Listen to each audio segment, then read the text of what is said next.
Hi friends, అందరికీ నమస్తే. Welcome to our channel. Right now మన మేడారంలో అయితే ఉన్నాం. సో మేడారం నుంచి మనం అప్డేట్ ఏంటంటే పగిడిద్దరాజుని అయితే తీసుకొస్తున్నారు. పూనుగొండ్ల నుండి పగిడిద్దరాజుని మంగళవారం ఎర్లీ మార్నింగ్ తీసుకొచ్చారు. సో పూనుగొండ్ల నుండి మేడారానికి 75 కిలోమీటర్స్ అయితే ఉంటుంది. సో పూనుగొండ్ల దేవుని గుట్టపై నుండి పగిడిద్దరాజుని తీసుకొస్తూ మరి సాయంత్రం పూట కర్కపల్లి లక్ష్మీపురంలో బస చేసి అక్కడ పూజ కార్యక్రమాలు చేసిన తర్వాత బుధవారం ఎర్లీ మార్నింగ్ అనగా ఈరోజు మార్నింగే మరి పగిడిద్దరాజుని అయితే తీసుకురావడం అయితే జరుగుతూ ఉంది. సో సాయంత్రం వరకు మేడారానికి అయితే పగిడిద్దరాజు అయితే చేరుకుంటాడు.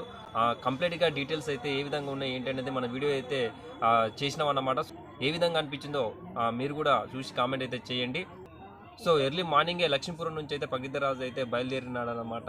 సాయంత్రానికి మేడారానికి అయితే చేరుకుంటాడు. లక్ష్మీపురం నుంచి మేడారానికి అయితే 25 కిలోమీటర్లు ఉంటుంది. లక్ష్మీపురం నుంచి పూనుగొండ్ల వరకు 50 కిలోమీటర్లు అయితే ఉంటుందన్నమాట. ఓవరాల్గా 75 కిలోమీటర్స్, 2 days అయితే టైం పడుతుంది. విజువల్స్ అయితే చాలా వండర్గా అయితే వచ్చేసినాయి. చాలా ఎర్లీ మార్నింగ్ అయితే మరి ఫుల్ బందోబస్తు మధ్యలో మరి ఆ స్వామివారిని అయితే తీసుకురావడం అయితే జరుగుతూ ఉందన్నమాట. సో ఏ విధంగా ఉంది ఏందనేది మీరు కూడా చూడండి. చూసిన తర్వాత ఎలా అనిపించింది కామెంట్ కామెంట్ అయితే తెలియజేయండి. నచ్చితే లైక్ చేయండి. Thank you so much friends.